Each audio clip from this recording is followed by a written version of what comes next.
अस्सलाम वालेकुम व्यूअर्स। तो कैसे हैं आप? उम्मीद है सब ठीक होंगे। आज हम बात करेंगे औलाद की तरबियत कैसे की जाए। हज़रत अब्दुल्ला बिन अब्बास रज़ी अल्लाह ताला अन्हा से रवायत है कि नबी करीम सल्लल्लाहु अलैहि वसल्लम ने इरशाद फरमाया, औलाद के साथ रहम करम का बर्ताव करो और इनको अच्छी तालीम व तरबियत दो। यहाँ पर काबिल तवज्जो बात यह है कि नबी करीम सल्लल्लाहु अलैहि वसल्लम ने अच्छी तालीम और तरबियत के साथ बच्चों पर रहम करम करने का हुक्म दिया। रहम करम करने का मतलब ये है कि इनकी इज़्ज़त नफ्स का ख़याल रखा जाए, इनके साथ कोई ऐसा अंदाज़ गुफ्तगू अख्तियार न किया जाए जिससे वो अपने आप को नाकारा या कमतर समझने लगें। अब आप ये कहेंगे, जब किसी चीज़ से मना करना हो तो कैसे अंदाज में करें।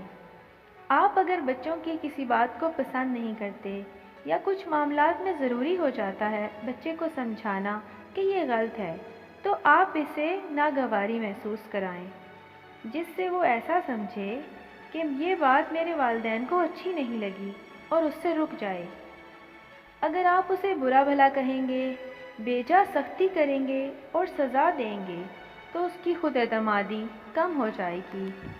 अगर बच्चा बहुत ही अच्छी पोजीशन लाया है या आपको इसकी कोई बात बहुत अच्छी लगी तो इसे खुशगवारी महसूस करवाएं, जिससे बच्चे के अंदर ये जज्बा पैदा हो कि मेरे वालिदैन मेरी इस बात से बहुत खुश हैं, मैं हमेशा ऐसा ही बनने की कोशिश करूं। इसके अलावा बच्चों में शुक्रगुजारी की आदत होना बहुत ज़रूरी है। ऐसा तो तभी होता है जब वालिदैन शुक्रगुजार हों, क्योंकि बच्चे अपने माँ बाप को रोल मॉडल समझते हैं, जो देखते हैं इससे सीखते हैं। बहुत बार ऐसा होता है कि माँ बाप अपने बच्चे की गलती तस्लीम ही नहीं करते और कहते हैं कि मेरा बच्चा तो ऐसा कर ही नहीं सकता, और इसी तरह बच्चा भी अपनी गलती को नहीं मानता और ना ही कभी सुधारता है। ऐसे बच्चे बाद में बहुत बिगड़ जाते हैं और माँ बाप समझ ही नहीं पाते कि आखिर ऐसा कैसे हो गया। जब बच्चा अपनी गलती मान ले तो इसे सॉरी करना सिखाएं, ये एक अच्छी आदत है। आप अपने अमल से माफ़ करना सिखाएं। जब बच्चा देखेगा कि मेरे माँ बाप में माफ़ करने की आदत है तो वो इस अहमियत को समझेगा और माफ़ करने लगेगा और अपनी गलतियों पर भी दूसरों से माफ़ी तलब करेगा और सॉरी कहेगा। एक और अहम और ज़रूरी बात, बच्चे अपने माँ बाप को हमेशा अपना रोल मॉडल समझते हैं। अगर आप कामयाब बनेंगे तो आपके बच्चे भी कामयाब बनेंगे। अब ज़रूरी नहीं है कि आप किसी बड़े ओहदे पर हों या आप बहुत बड़े बड़े घर बनाएं और गाड़ियाँ बनाएं।